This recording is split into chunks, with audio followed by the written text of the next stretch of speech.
Como é bom ver a igreja presente num domingo como esse, domingo bonito, né? Que domingo maravilhoso, céu azul. Nós já tivemos aqui hoje às 8 horas da manhã, pela primeira vez na história da PIB-BH, o nosso culto clássico. Foi um culto muito especial. Por enquanto ele vai acontecer uma vez por mês, mas logo logo ele também vai se tornar dominical. Deus tem feito tanta coisa no nosso meio, a gente está tão animado. Domingo que vem, dia 31, às 10 horas da manhã, nós teremos o quê? Você já sabe? A nossa cantata de Páscoa aqui na PIB-BH. Você precisa anotar na sua agenda, porque dessa vez não vai acontecer à noite. Vai ser no culto da manhã, às 10 horas da manhã. E no dia 21 nós teremos o nosso aniversário de 112 anos. Quem está animado para essa festa de 112 anos? 112 anos não são 112 dias.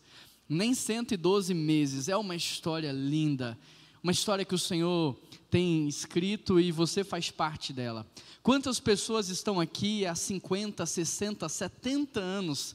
Essa semana fui visitar uma senhora que completa 90 anos agora, e ela está aqui desde o início, desde quando ela era criança. Ela foi pastoreada pelos 8 pastores da PIB-BH, é uma história linda, e quem sabe essa também não vai ser a sua história, a história da sua família. Eu sou a 4ª geração da minha família nessa igreja, quem sabe um dia os seus netos contarão a respeito do dia que você tomou a decisão por Cristo. Quem sabe um dia eles falarão: olha, a minha família fazia parte dessa igreja, hoje eu faço parte dessa igreja. Essa é a história que o Senhor tem para você. Abre a sua Bíblia comigo em Lucas 15. Nós estamos nessa série de mensagens chamada Jesus. E hoje eu quero conversar um pouco com vocês a respeito da gratidão. Nós já falamos aqui sobre a promessa. Jesus era uma promessa. Um texto, por exemplo, de Isaías, que foi escrito 800 anos antes do nascimento de Cristo, já falava sobre ele. Nós já falamos sobre o nascimento de Jesus, nós já falamos sobre a formação da equipe de Jesus, nós já falamos sobre como Jesus reagiu às situações da vida, nós já falamos sobre o que Jesus tem a dizer em relação à verdadeira alegria, e hoje nós vamos falar o que Jesus tem a dizer em relação à gratidão. Então abra o seu coração para que você possa ser ministrado por essa palavra. Lucas 15, versículo 11, o texto diz assim: Jesus continuou: um homem tinha 2 filhos. O mais novo disse ao seu pai: pai, quero a minha parte da herança. Assim ele repartiu a sua propriedade entre eles. Não muito tempo depois, o filho mais novo reuniu tudo o que tinha e foi para uma região distante. Lá desperdiçou os seus bens, vivendo de maneira irresponsável. Depois de ter gasto tudo, houve uma grande fome em toda aquela região e ele começou a passar necessidade. Por isso foi empregar-se com um dos cidadãos daquela região, que o mandou para o seu campo a fim de cuidar dos porcos. Ele desejava encher o estômago com vagens de alforria e com aquilo que os porcos comiam, mas ninguém lhe dava nada. Caindo em si, ele disse: quantos empregados do meu pai têm comida de sobra e eu estou aqui morrendo de fome? Eu me porei a caminho e voltarei para o meu pai e lhe direi: pai, eu pequei contra o céu e contra ti. Não sou mais digno de ser chamado teu filho, trata-me apenas como um dos teus empregados. A seguir, levantou e foi para o seu pai. Estando ainda longe, seu pai o viu e, cheio de compaixão, correu para o seu filho e o abraçou e beijou. O filho lhe disse: pai, pequei contra o céu e contra ti, não sou mais digno de ser chamado teu filho. Mas o pai disse aos seus servos: depressa, tragam a melhor roupa e vistam nele. Coloquem nele um anel em seu dedo e calçados em seus pés. Tragam um novilho gordo e matem-no. Faremos uma grande festa para comemorar. Pois este meu filho estava morto, mas voltou à vida. Estava perdido e foi achado. E começaram a festejar. Enquanto isso, o filho mais velho estava no campo. Quando se aproximou da casa, ouviu a música, a dança. Então chamou um dos servos e perguntou o que estava acontecendo. E ele lhes respondeu: seu irmão voltou. Seu pai matou um novilho gordo porque o recebeu de volta são e salvo. O filho mais velho encheu-se de ira e não quis entrar. Então seu pai saiu, insistiu com ele. Mas ele respondeu ao seu pai: olha, todos esses anos tenho trabalhado como escravo a teu serviço e nunca desobedeci às tuas ordens. mas tu nunca me destes nenhum cabrito para eu festejar com os meus amigos. Mas quando volta para casa esse seu filho que esbanjou os teus bens com prostitutas, matas um novilho gordo para ele? Disse o pai: meu filho, você está sempre comigo, e tudo o que eu tenho é seu. Mas nós tínhamos que comemorar e nos alegrar, porque este irmão estava morto, mas voltou à vida. Estava perdido, mas foi achado. Feche os seus olhos e vamos orar mais uma vez. Pai, nós pedimos ao Senhor que fale conosco nessa hora. Aquieta a nossa mente em Ti. Aquieta o nosso coração, aquieta a nossa alma. Como diz o salmista, que nós sejamos como uma criança desmamada nos braços da sua mãe. Que o nosso coração, Pai, possa estar voltado apenas para a ministração dessa palavra. Que a nossa atenção esteja no Senhor, naquilo que o Senhor quer fazer, naquilo que o Senhor deseja falar. Nós pedimos ao Senhor: transforma as nossas vidas. Essa é a oração que nós fazemos, e que toda a honra, toda a glória, todo o louvor sejam dados ao Senhor, hoje e para todos sempre. Amém. Querido, esse é o texto da parábola do filho pródigo. Esse texto ficou conhecido como o texto do filho mais novo. Mas na verdade Jesus conta essa história para falar dos dois filhos. O pai aqui representa Deus, e ali há dois filhos que podem representar a minha ou a sua história. É importante você ler esse texto tentando se identificar. Seria eu o filho mais novo ou seria eu o filho mais velho? Interessante, porque quando você olha para esse texto, você percebe que um filho se perdeu fora de casa, mas o outro não. O outro se perdeu dentro de casa, perto do seu pai. E quando o filho mais novo volta, é aí que o coração do mais velho é revelado. Quando o filho mais novo volta para casa, é aí que todos se dão conta do quanto o filho mais velho estava perdido. Hoje eu gostaria de olhar para essa parábola e te mostrar tanto o efeito da gratidão na vida de uma pessoa, quanto o efeito da ingratidão. Nós pensamos que a gratidão e a ingratidão são valores e que não tem nenhum poder, impacto nem nas nossas vidas e nem nas nossas histórias. Mas quando eu olho para esse texto, eu aprendo muito. As duas coisas são muito poderosas. O que é a ingratidão? Ou o que é a gratidão? Será que você sabe? A ingratidão é o início da reclamação. A ingratidão é a reclamação não dos seus lábios, mas do seu coração. É no coração que a ingratidão nasce e é nos lábios que ela se concretiza. A ingratidão, ela é louvor ao diabo e a Satanás, porque é você olhar para Satanás e falar assim: é Satanás, eu concordo com você, Deus não sabe o que faz, olha como ele perdeu o controle da situação, olha como Deus não tem poder, olha como Deus não tem autoridade, olha como Deus não tem governado nada, a minha vida e nem outra coisa. A reclamação é a intercessão demoníaca. Reclamar é clamar de novo para permanecer num ciclo de sofrimento. Eu não sei o que você tem passado, eu não sei o que você tem vivido. Eu só sei que todos nós que estamos aqui passamos por lutas e dificuldades. Todos nós, não tem ninguém aqui nessa manhã, nem aqui embaixo, nem na galeria, não há nenhuma pessoa aqui que não enfrente lutas e adversidades. A questão é: qual é a nossa reação diante de tudo isso? Qual é a postura do nosso coração? A questão é: nós vamos passando pela luta, glorificando a Deus, entendendo que mesmo no vale da sombra da morte, Ele está conosco, ou nós passamos pela luta e pela dificuldade, murmurando e reclamando? Observe que as pessoas que reclamam, elas sempre têm motivos para reclamar, porque ela permanece num ciclo de sofrimento. Reclamar é clamar de novo para permanecer onde você está. Você só interrompe esse ciclo através da gratidão. O que é a ingratidão? A ingratidão é louvor, é intercessão a Satanás. Você precisa interromper imediatamente esse ciclo na sua vida. Agora, o que é a gratidão? Você ao longo desse texto vai aprender muito a respeito disso, mas esse conteúdo não pode ficar apenas aqui. Ele tem que percorrer a maior distância da face da terra, que é a distância entre a mente e o coração. Você precisa deixar que esse conteúdo saia da sua mente, acesse o seu coração e se transforme em vida para você. O que é a ingratidão? Veja o que ela pode fazer com você. Em primeiro lugar, a ingratidão te faz subtrair os outros. Anote aí se você está anotando, esse é o primeiro ponto da mensagem. A ingratidão te faz subtrair os outros. Olha o que o texto diz no verso 12. O mais novo disse ao seu pai: eu quero a minha parte. Se você observar, o filho mais novo começa a desenvolver a ingratidão no seu coração.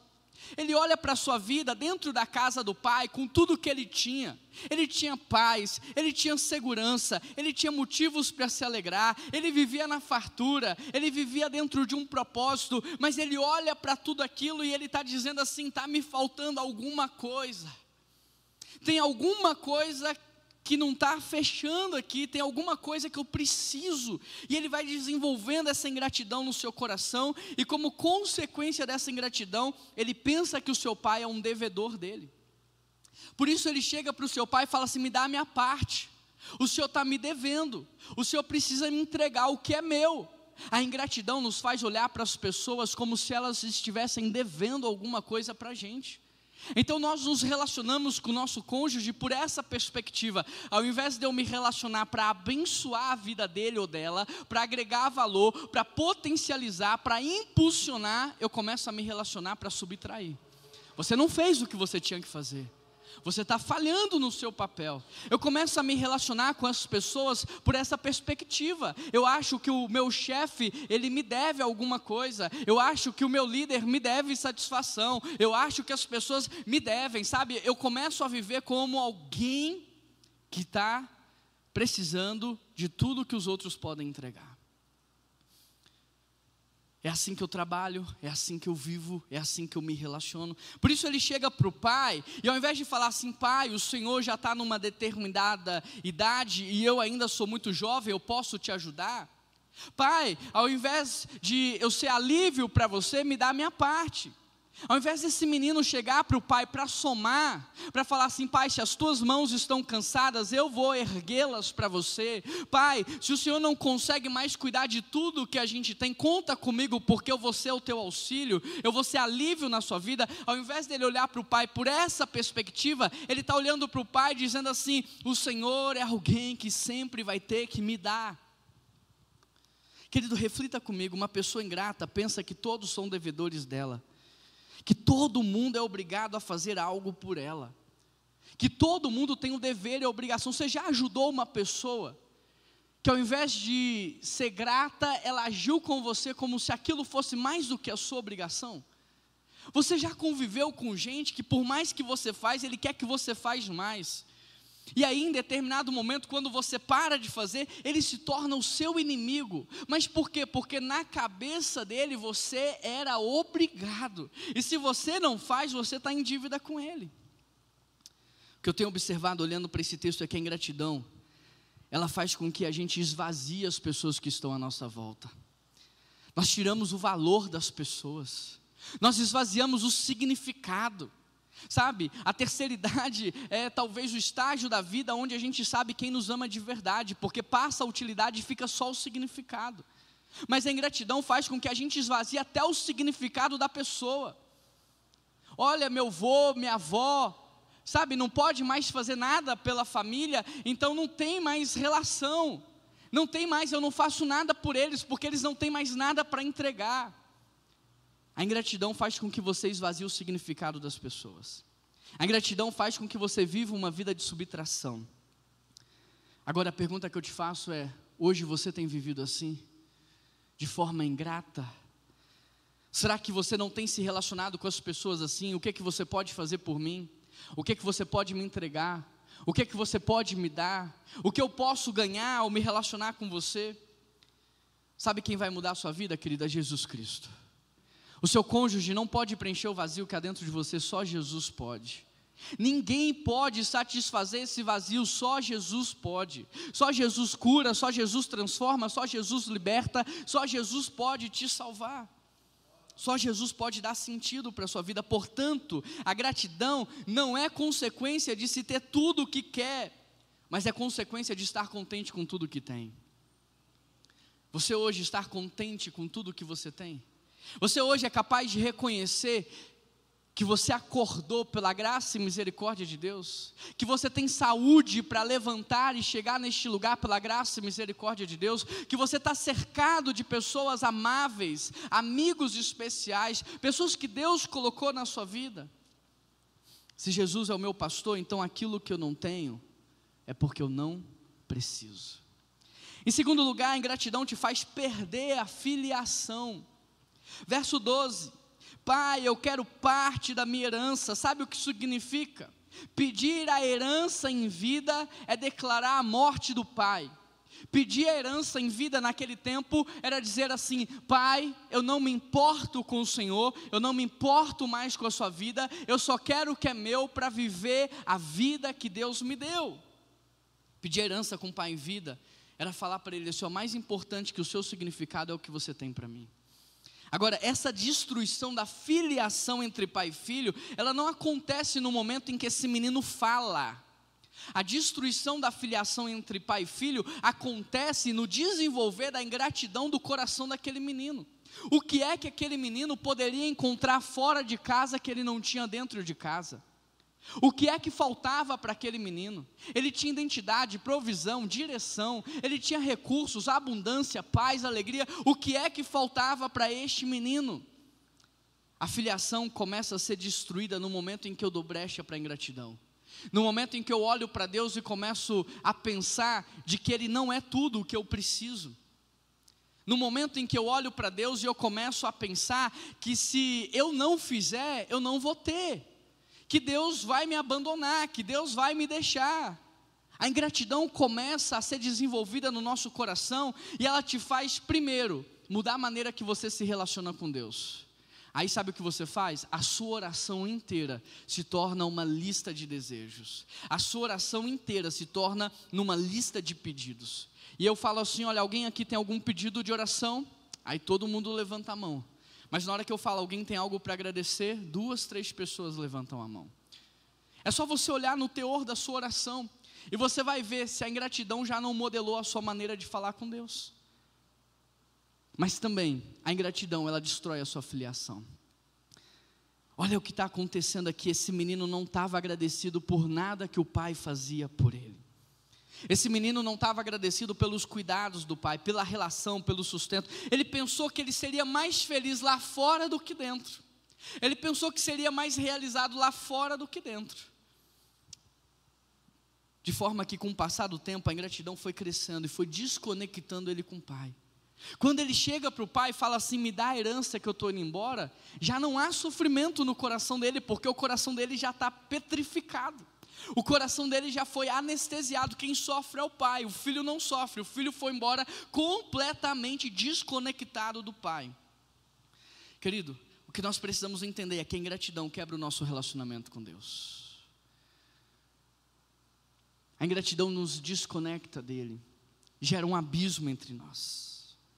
No caso do filho pródigo, a ingratidão cresceu tanto que ele não se sentia mais filho. Ele não amava mais o seu pai. Isso é tão verdade que quando ele pede a herança com o pai em vida, ele está dizendo assim: olha, eu estou indo embora, eu não quero mais saber de você.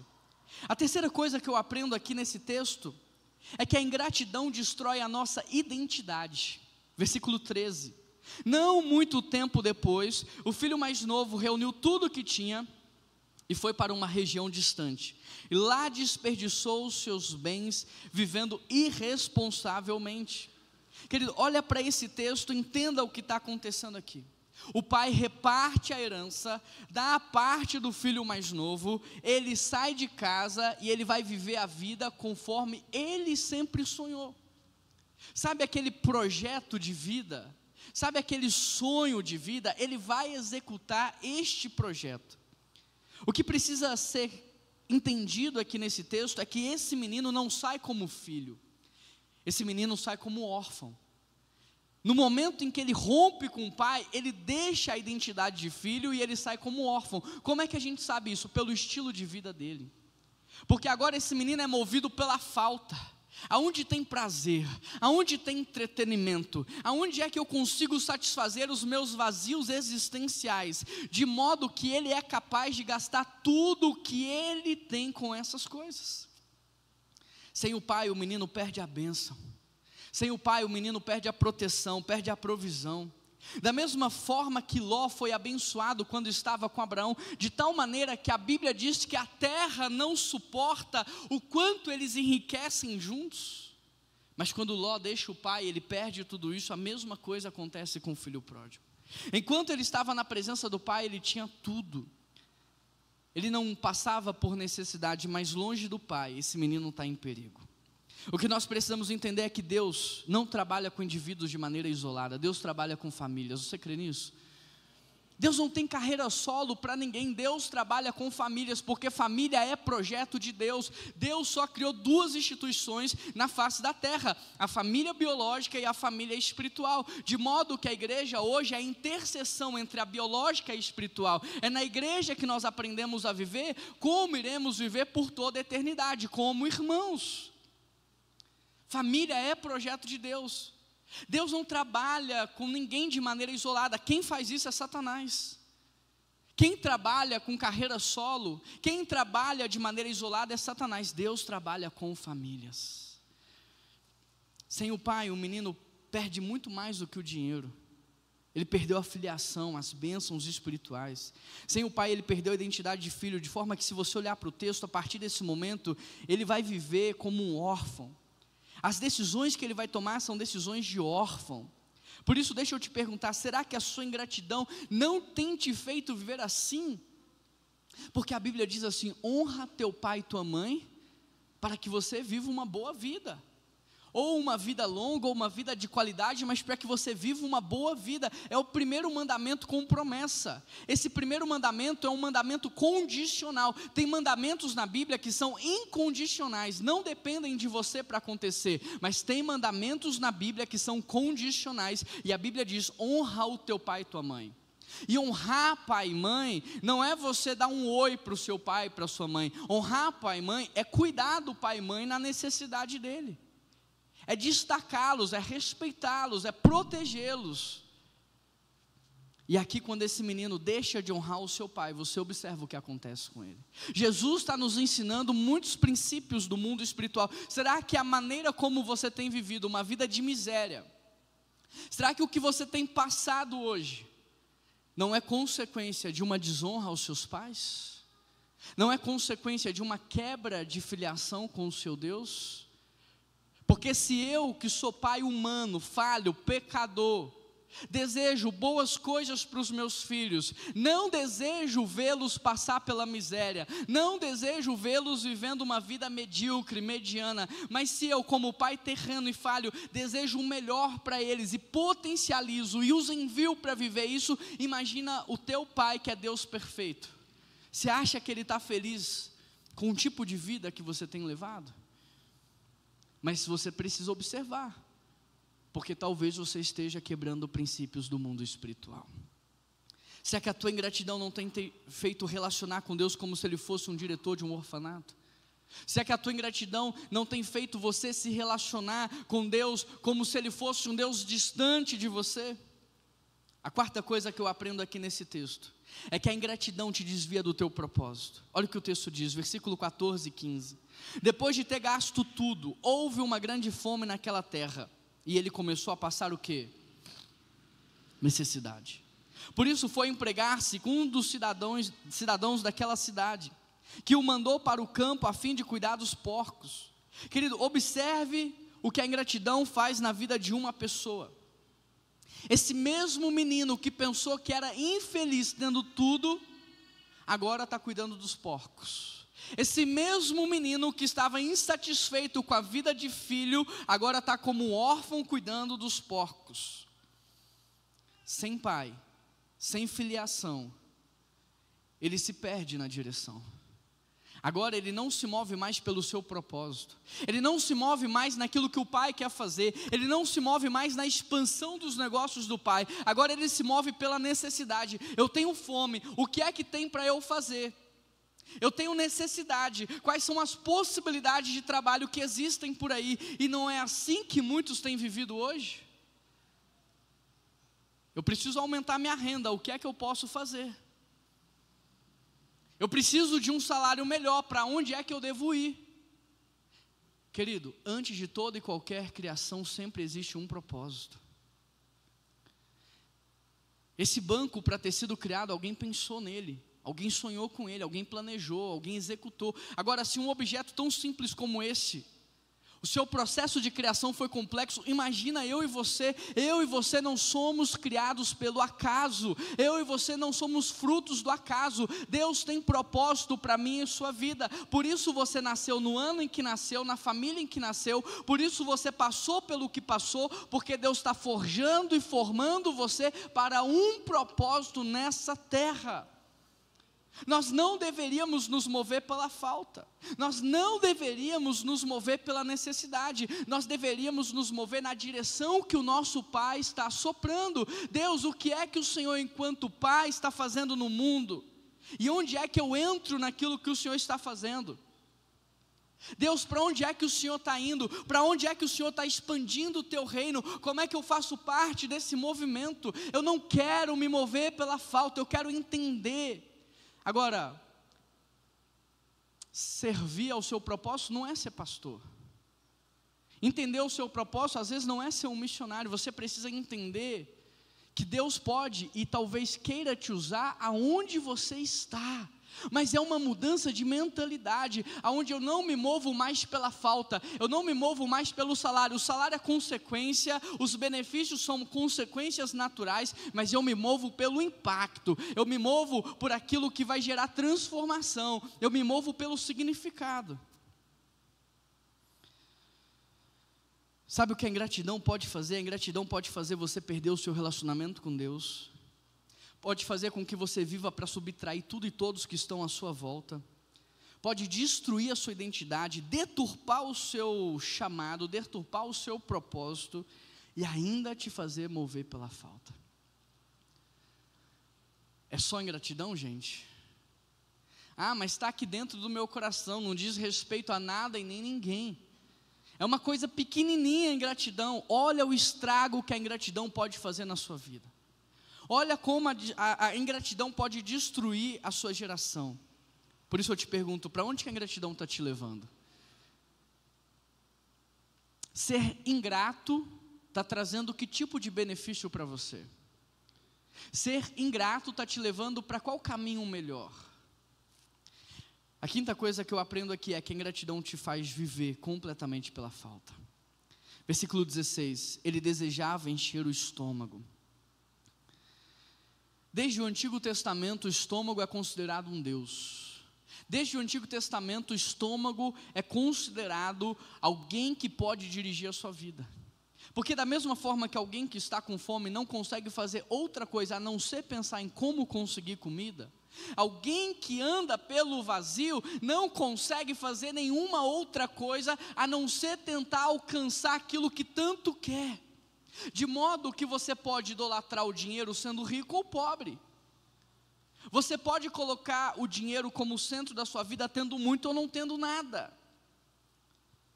O menino que tinha tudo, de repente agora se move pela falta. E tudo porque não foi grato. Se você observar, não importa quem você é e nem o que você tem. Se você deixar a ingratidão crescer no seu coração, ela vai destruir a sua vida. Quantas vezes você, assim como esse menino, não tem praticado a ingratidão? Quantas vezes você, assim como esse menino, não quer viver uma vida de liberdade? Quantas vezes, assim como esse menino, você não quer ser submisso a uma autoridade? Quantas vezes, assim como esse menino, você pensa que sozinho você consegue mais? Quantas vezes, assim como esse menino, você não pensa que se você editar a sua vida, ela vai ser melhor? Só que olha o que acontece, Jesus não está contando essa história por um acaso. Em sexto lugar, a ingratidão te faz perder a festa. Versículo 27. O seu irmão voltou, seu pai matou um novilho gordo para ele. O filho mais velho se encheu de ira e não quis entrar. Então seu pai insistiu com ele: entra na festa, meu filho. Querido, se você observar, o primeiro assassinato da Bíblia foi entre quem? Entre dois irmãos. Interessante porque eu estava ouvindo o pastor Paulo Borges falar, e ele comenta que o primeiro assassinato da Bíblia não tem a ver com bens materiais. O primeiro assassinato da Bíblia não tem a ver com dinheiro. O primeiro assassinato da Bíblia não tem a ver com mulher. O primeiro assassinato da vida tem a ver com culto. Porque o culto do outro era melhor ou pior. O primeiro assassinato da Bíblia tem a ver com a relação deles com o pai. E da mesma forma que aconteceu no Antigo Testamento, da mesma forma que aconteceu aqui, o Senhor não pode aceitar de volta o teu filho. Acontece até hoje na história da igreja, aonde a gente olha para determinadas igrejas, determinados irmãos, e determinadas igrejas olham para nós, e irmãos olham para nós, e eles estão dizendo: não, o seu culto não presta, não, o seu culto não é bom, você não sabe cultuar a Deus, a gente não cultua a Deus dessa forma. E da mesma forma que houve separação no Antigo Testamento, da mesma forma que ele perdeu a festa aqui, acontece até hoje. Só que a segunda pergunta que Deus fez no Jardim do Éden, qual foi? A primeira pergunta foi: onde você está? E a segunda pergunta: onde está o seu irmão? Caim, onde está o seu irmão?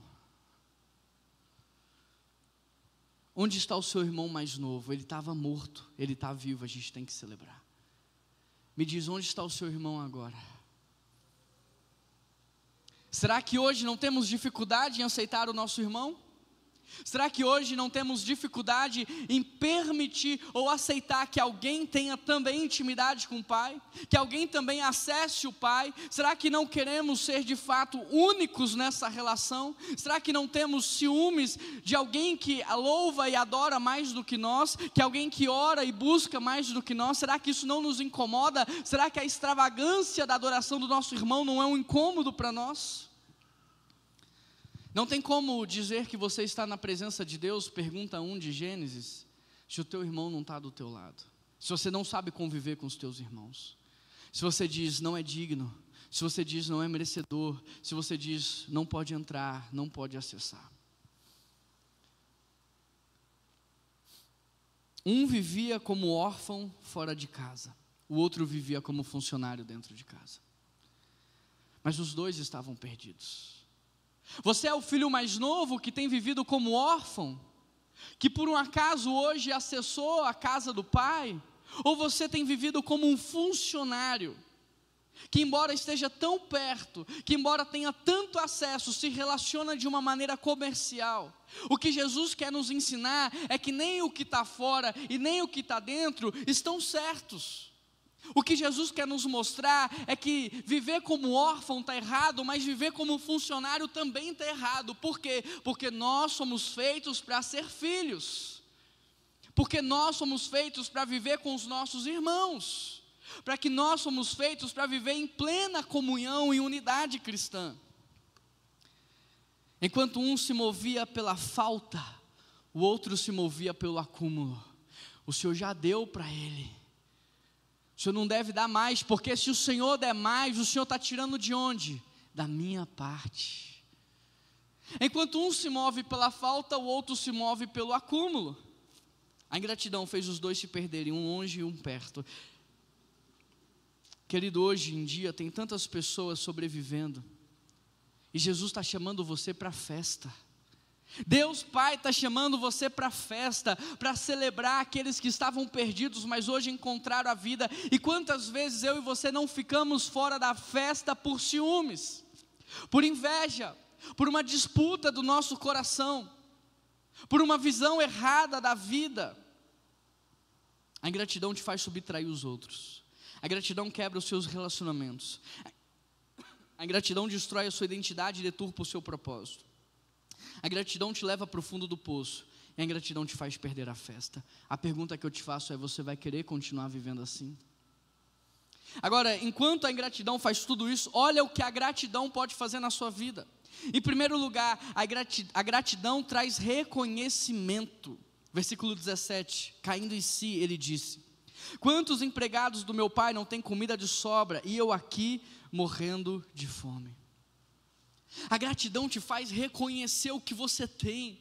A gratidão te faz reconhecer quem você é. A gratidão te faz reconhecer quem Deus é. E querido, não tem talvez sensação melhor no mundo quando você reconhece que Deus é Pai, que você é filho e que Ele sustenta a sua vida.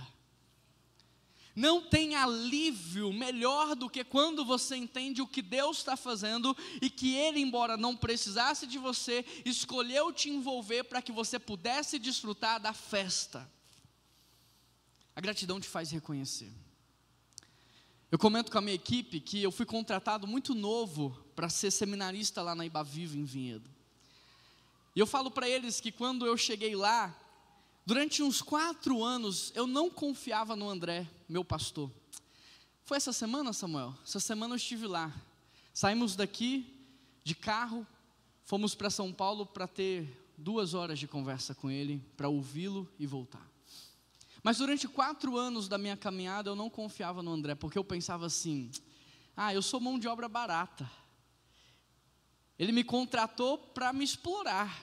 Então tudo que ele falava, toda a direção que ele dava, eu pensava assim, não, ele está falando isso por causa disso. Então eu não confiava, eu não me entregava. Aí um dia ele me convidou para fazer parte do conselho fiscal da igreja, me preparando para ser um pastor, para que eu pudesse conhecer a igreja em níveis mais profundos. E aí eu olhei para aquilo e falei assim, cara, o André poderia ter o pastor que ele quisesse. Olhando para a saúde financeira daquela igreja, eu pensei, ele poderia ter o pastor que ele quisesse. Ele não me contratou porque eu sou mão de obra barata. Esse cara me ama de verdade. Cheguei na Ibaviva, sei lá, com 20 anos de idade, seminarista, não sabia nada, não sabia pregar, não sabia ensinar, não sabia liderar direito. E como que pode? Olha o que a ingratidão faz com a gente. Mas naquele dia ali, olhando aquela pasta, a ficha caiu, e eu comecei a reconhecer o quanto Ele me amava. Eu comecei a pensar no quanto Deus usou a vida dele para me forjar, para me formar. Sabe, eu fui de fato para Ibaviva com um salário muito menor, muito pequeno. Mas até nesse momento eu olhei e falei assim, até nisso Deus usou ele para forjar e formar o meu coração, para que eu nunca me movesse pelo recurso, para que o meu ministério nunca fosse nutrido por isso. Até nisso Deus usou a vida dele, e naquele dia me deu um senso de gratidão tão grande. Eu comecei a reconhecer todas as palavras, sabe, começou a vir na minha memória tudo o que ele tinha falado, e eu fui ressignificando tudo. Então quando ele falou aquilo, não era por causa daquilo, era por causa disso. E aquele reconhecimento mudou a minha relação com ele. Sabe, hoje vai fazer 6 anos que eu sou pastor titular dessa igreja. Nós não temos nenhuma relação hoje empregatícia, nenhuma relação hoje denominacional na qual eu preciso me submeter a ele, mas até hoje eu escolho me submeter à liderança dele, por causa desse dia em que me deu a consciência de que Deus o levantou como autoridade na minha vida. A minha relação foi ressignificada. Olha o que a gratidão pode fazer, ela traz reconhecimento. A gratidão, em segundo lugar, te conecta com Deus. Ele fala assim, levantarei, e agora eu vou para o meu Pai, eu vou falar para ele assim, eu pequei contra o céu e contra ti. Enquanto aquele menino estava desenvolvendo a ingratidão no seu coração, uma desconexão estava sendo gerada. Será que você não está nesse ponto hoje, sendo desconectado dos seus pais, sendo desconectado daqueles que vieram antes de você e te potencializaram, sendo desconectado da sua liderança, sendo desconectado daqueles que Deus colocou como autoridade na sua vida? Você precisa hoje da gratidão, para reconhecer quem você é nesse processo todo. De onde você veio, o que Deus está fazendo, para onde Deus está te levando. Você precisa da gratidão para se conectar de novo com Deus, com os seus pais, se conectar de novo com a sua liderança, se conectar de novo com aqueles que Deus colocou como autoridade na sua vida. Sabe o que você precisa hoje para viver um processo de restauração? Reconhecer quem você é. Sozinho, querido, ninguém faz nada. Ninguém chegou a lugar algum sozinho. Todos nós tivemos pessoas que Deus usou nas nossas vidas. bem ou mal, tudo que foi feito a seu favor ou contra você, Deus usou para o teu crescimento. Você não pode chegar nesse ponto da vida e chegar à conclusão de que você chegou sozinho aqui, porque você é bom, inteligente, capaz. Ninguém nunca chegou a lugar nenhum sozinho. Nós somos fruto do nosso meio, nós somos frutos dos nossos relacionamentos. Reconheça quem você é, reconheça quem Deus é. Se Deus falar não acorda, você não acorda. Se Deus não falar está curado, pode ter o dinheiro que for, pode ter o médico que for, pode ter o tratamento que for, não cura. Se Deus falar não está perdoado, não tem ninguém que pode perdoar os seus pecados. Se Deus não falar está salvo, está justificado, não tem ninguém que pode fazer isso por você. Reconheça quem Deus é. Ele está regendo toda a criação, mantendo a maré no nível em que deve estar, a temperatura no nível em que deve estar. Ele está cuidando da sua vida. Reconheça quem Deus é. A sua restauração começa na sua consciência. Padrão de pensamento modela comportamento, e comportamento gera habitação espiritual. Terceiro lugar, a gratidão restaura os nossos relacionamentos.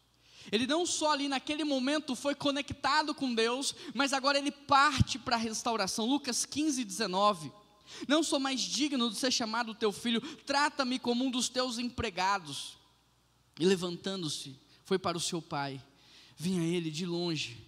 Quando seu pai o avistou, se compadeceu, correu, o abraçou e o beijou. Esse menino, reconhecendo quem ele era e o que ele tinha feito, ele chega à conclusão assim: se ele me aceitar como empregado, já está bom demais. Mas olha o poder da gratidão. Quantas vezes a gente chega para alguém e fala assim: olha, se você pelo menos falar comigo, já está bom demais. Se você pelo menos me der o seu perdão, já está bom demais. Se você pelo menos apagar o que aconteceu e recomeçar, está bom demais. Mas olha o que a gratidão faz. A gratidão te leva em níveis superiores de restauração. Porque o texto diz que o pai viu o menino caminhando na direção dele. E naquele momento seu coração se encheu de compaixão. Então ele vai, abraça aquele menino e o chama de filho. Olha o que a gratidão pode fazer com você. Às vezes você está pensando assim: não, mas se eu voltar para o meu pai e minha mãe e pedir perdão para eles não vão aceitar, eles não vão entender. Querido, você precisa confiar no poder de Deus, no que Deus está fazendo, no que o Espírito Santo está ministrando no seu coração. Ah, mas se eu ligar para o meu antigo chefe, se eu ligar para o meu antigo amigo, talvez ele não vai entender, talvez não vai perdoar, mas você não sabe o que Deus pode fazer. Você só precisa nutrir gratidão no seu coração. Você pode pensar assim: mas eu já fiz tudo errado, eu já quebrei a confiança, eu já quebrei a relação, não tem mais nada que se possa fazer. Mas se você nutrir gratidão no seu coração, reconhecer quem você é, quem a pessoa é, reconhecer tudo que ela já fez por você na sua vida, e se você for em humildade, com o coração quebrantado, expressar gratidão, é sobrenatural o que pode acontecer. Em quarto lugar, a gratidão restaura a sua identidade e realinha o seu propósito. Verso 21, o texto diz assim: Pai, pequei contra o céu e contra ti, não sou digno de ser chamado filho. Mas o pai disse aos seus servos: tragam a melhor roupa e vistam nele, coloquem um anel no seu dedo e calçados nos seus pés. Aquele menino que vivia como órfão agora é chamado de filho. Aquele menino que agora vivia em necessidade, agora recebe uma capa da proteção, sandálias da direção, anel da filiação. Aquele menino que não tinha nada, agora é restaurado em tudo. Ele é restaurado na sua identidade, o seu propósito é realinhado. O pai está dizendo para ele: olha, eu vou te dar um anel para te lembrar que você é filho. Eu vou te dar uma capa para você se lembrar que você tem proteção e provisão. E eu vou te dar sandálias para você se lembrar que filho tem direção. Olha o que a gratidão faz. Olha o que a gratidão faz. Em quinto lugar, a gratidão te faz viver em festa. Veja o verso 24. Tragam um novilho gordo e matem-no, vamos fazer uma festa e nos alegrar. Querido, pensa comigo. Para quem tem filiação, identidade, provisão e propósito, pensa comigo. Festejar é uma opção ou festejar é um estilo de vida? Quem tem filiação, quem tem provisão, quem tem proteção, quem tem direção, festa é ocasional ou festa é um estilo de vida? No 7º dia Deus descansou, porque tudo o que Ele fez era muito bom.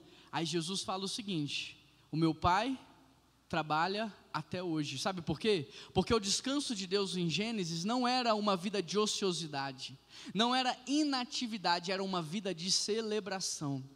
Porque Ele fez, e tudo o que Ele fez era muito bom, Ele celebrou, e Ele trabalha celebrando, descansa trabalhando, e esse é o processo de Deus. Ou seja, o nosso Pai trabalha dessa maneira, e é assim que Ele deseja que nós trabalhemos. Que nós descansemos enquanto trabalhamos, trabalhamos enquanto descansamos, enquanto fazemos essas duas coisas nós celebramos. Porque tudo o que nós fazemos é muito bom. E por que tudo o que a gente faz é muito bom? Porque tudo o que a gente faz é com direção. Porque tudo o que a gente faz é financiado por Deus. Porque tudo o que a gente faz tem a garantia dEle. Porque tudo o que a gente faz tem a mão dEle. Então como que não vai ser muito bom? Como que o crente não se destaca na sociedade, tendo dentro dele o próprio Deus, sendo cheio do Espírito Santo, tendo sabedoria e discernimento espiritual? Como que ele não vai se destacar? Só não se destaca quem não está cheio, só não se destaca quem está longe, porque Tsilem no hebraico é a sombra, nós somos a sombra de quem Deus é. Se você está longe, a sombra é desfocada, mas se você está perto, a sombra é nítida. Então, celebrar é um estilo de vida para o cristão. O que você precisa entender é que a festa só é forçação de barra para o órfão, porque ele não tem motivo para celebrar. Ele não sabe quem é, ele está perdido na vida, ele está ansioso porque não sabe o que vai ser do dia do amanhã. Como é que eu posso festejar nessa condição? Ah, mas eu que sou filho de um Deus vivo, poderoso, altíssimo. Eu que sou filho do único e verdadeiro Deus. Eu que tenho direção, eu sei para onde eu estou indo. Eu conheço o final da história, e o final da história é um final de vitória da igreja. Eu que tenho o Espírito Santo dentro de mim, que antes de tomar toda e qualquer decisão, consulto a Ele e Ele me dá direção.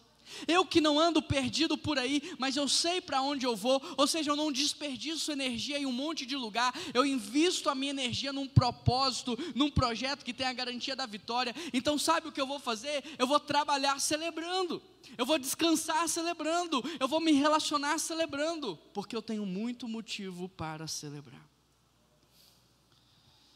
Em 6º lugar, a gratidão te leva a repartir. Verso 31. Disse o pai: meu filho, você está sempre comigo, e tudo o que eu tenho é seu. Mas nós precisamos celebrar, porque o seu irmão estava morto, mas voltou a viver. A gratidão te leva a repartir. Me diz uma coisa, olha só. O pai, quando ele reparte a herança, ele dá parte para o filho mais novo, e vive com o seu filho mais velho com a parte dele. Mas o texto diz que a qualidade de vida do filho mais velho caiu. O texto diz que ele viveu com menos. O texto diz que houve falta. O texto diz que houve necessidade. Não, porque aonde o pai está, querido, se o Senhor é teu pastor, nada te faltará. Só que quando o filho mais novo volta, o que acontece? O filho mais velho pensa assim: eu já perdi lá, eu vou perder de novo. Essa é a mentalidade comercial, essa é uma mentalidade do funcionário.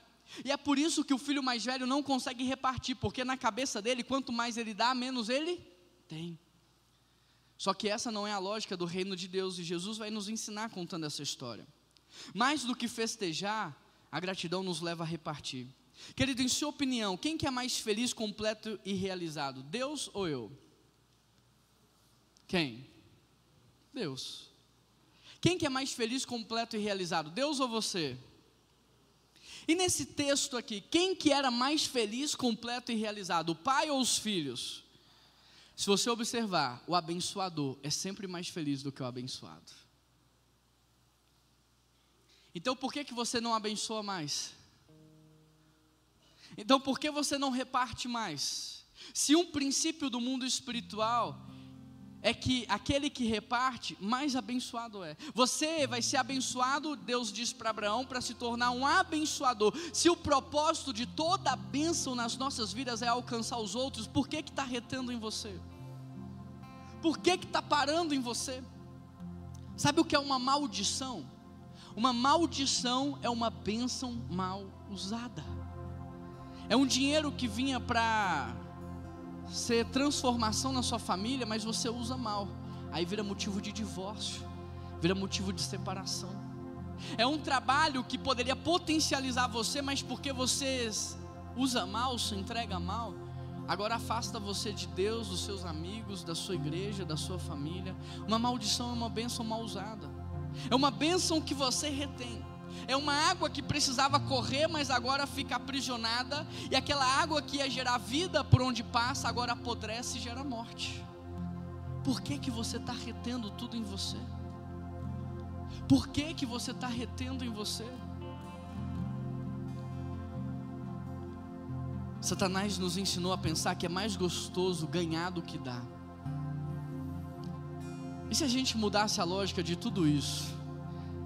Porque, de maneira simbólica, no dia 25 de dezembro, nós comemoramos o aniversário de Cristo, de maneira simbólica. Mas foi Ele que deu o verdadeiro presente. E se nos nossos aniversários, ao invés de receber, a gente presenteasse? E se a lógica mudasse? Porque Satanás te ensinou a pensar que você vai ser feliz quando ganha. Mas a gente viu a consequência disso no filho pródigo, que só queria ganhar. E aonde ele foi parar? Mas o pai que deu, nunca deixou de ter e nunca deixou de desfrutar. Porque aquele que tem o coração em Deus, sempre vai ter. Porque aquele que é fiel a Deus, sempre vai ter. Porque o que Deus está buscando no final das contas, é gente fiel. É gente madura. É gente que Ele pode falar, eu posso dar autoridade que não vai se perder, vai usar para salvar os seus irmãos. Eu vou dar dinheiro porque não vai se perder, vai usar para cuidar dos seus irmãos. Porque as duas perguntas que no final da vida, no dia do juízo, talvez a gente vai responder é: onde você está? E não tem como falar que estamos na presença de Deus, se a gente não está salvando os nossos irmãos.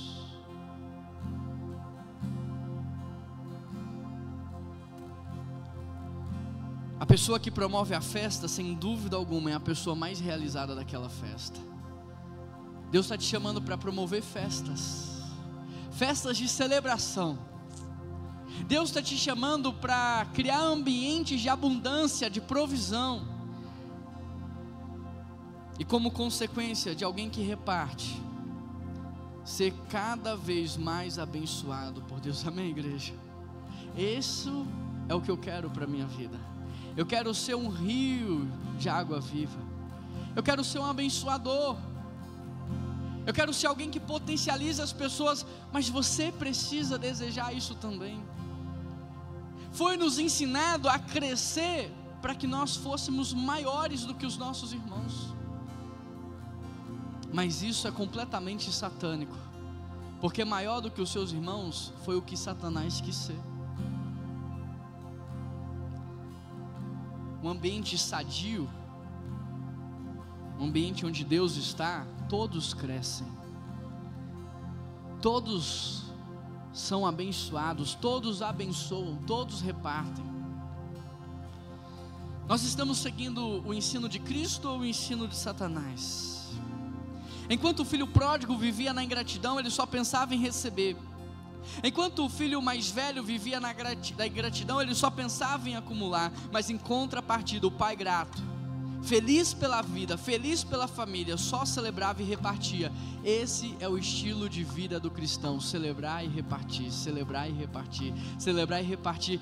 Acabou? Não, celebrar e repartir, celebrar e repartir. Acabou? Não, celebrar e repartir, celebrar e repartir. Acabou? Não, celebrar e repartir, celebrar e repartir. Acabou? Não, celebrar e repartir, porque o nosso Deus é o Deus da abundância.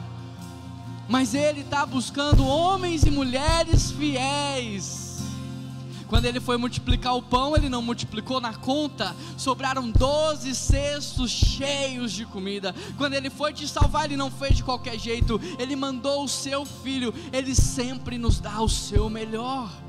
Mas o que Ele está buscando? Homens e mulheres que não vão se perder, homens e mulheres que não serão mesquinhos, homens e mulheres que não serão individualistas, homens e mulheres que não querem crescer mais do que os outros para olhar de cima para baixo. Ele está buscando aqueles que vão servir, aqueles que vão abençoar. Este é o estilo de vida do cristão: celebrar Celebrar?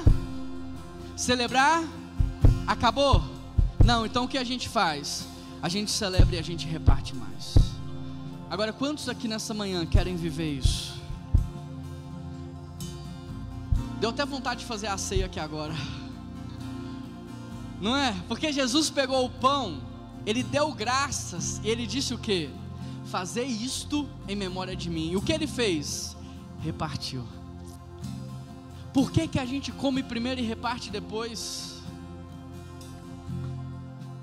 Esse é o estilo de vida do cristão. Dá graças porque o pão que está nas minhas mãos não é meu, ele é nosso. Se o pai é nosso, o pão é nosso, a família é nossa. Então família não é conveniência, família é responsabilidade. Celebrar e repartir. Se é assim que você quer viver, eu te convido a ficar de pé, para que nós possamos ajustar o nosso coração na presença de Deus. Quebra, Senhor, toda a ingratidão. Quebra, Senhor, toda a ingratidão do nosso coração. Quebra, Senhor, em nome de Jesus. No poder que há no seu nome, quebra todo o princípio de ingratidão. Toda reclamação caia por terra, toda murmuração caia por terra, em nome de Jesus. Pai, nós queremos reconhecer: o Senhor é o Criador dos céus e da terra. O Senhor disse: haja, e todas as coisas foram criadas pelo poder da sua palavra. E a sua palavra ainda dá testemunho de si, dizendo que o Senhor continua sustentando toda a criação com o poder da sua palavra. Obrigado, Deus, porque foi a tua palavra que nos gerou. Foi o Senhor que sonhou com a nossa existência. Foi o Senhor que disse: olha, eu vou criar o Juan, olha, eu vou criar a Keila, eu vou criar o Alexandre, eu vou criar a Luciana. Foi o Senhor que deu palavras de ordem para que nós fôssemos gerados no ventre das nossas mães. Foi o Senhor que nos trouxe a essa vida. Foi o Senhor que nos colocou na família em que nascemos. Foi o Senhor que nos fez passar por todos os contextos em que passamos. E embora o Senhor não tenha criado a dor, o Senhor nunca desperdiçou ela. O Senhor usou para nos formar, porque a tua palavra diz: todas as coisas cooperam para o bem daqueles que amam a Deus. E o bem daqueles que amam a Deus é se tornarem a imagem de Jesus Cristo. Pai, muito obrigado, porque tudo está cooperando, Pai. E nessa manhã houve muita cooperação do Senhor para que nós nos tornássemos ainda mais semelhantes a Jesus. Obrigado, Pai, porque a gratidão nos espelha a Cristo, que pegou o pão naquele dia, prestes a ser traído, prestes a ser crucificado. Ele pega o pão, ele dá graças dizendo: Pai, o Senhor me deu esse pão. Esse pão não é meu, esse pão veio do Senhor. Pai, essa vida aqui não é nossa, essa vida é sua. Esse corpo foi o Senhor que nos deu. Esse tempo da vida é o Senhor que nos deu. Esse conhecimento, essa habilidade, essa técnica, tudo o Senhor nos deu. O dinheiro que temos é o Senhor que deu. A saúde, o Senhor que deu. O fato de estarmos vivos é o Senhor que faz. Obrigado, Jesus. E tendo dado graças, repartiu. Nós queremos repartir, Pai, as nossas vidas, o nosso tempo, o nosso dinheiro, os nossos recursos. Nós queremos repartir as nossas vidas pelos nossos irmãos. Nós queremos viver uma vida de celebração. Celebrar e repartir, porque nunca vai acabar. Celebrar e repartir, porque nunca vai faltar. Celebrar e repartir, porque o Senhor é o Deus da abundância. Celebrar e partir, porque fluirão rios de água viva de ti. Celebrar e repartir, Pai, que essa seja uma manhã de festa no nosso coração. Que seja uma manhã de festa nessa igreja. Que seja uma manhã de celebração, porque é assim que o crente vive. Ele celebra e ele reparte. Dá a mão para a pessoa que está do seu lado. Vamos fechar aqui os círculos.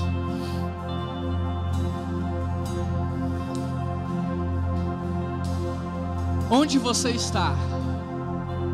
Na presença de Deus. Eu vou perguntar, você vai responder bem alto. Onde você está?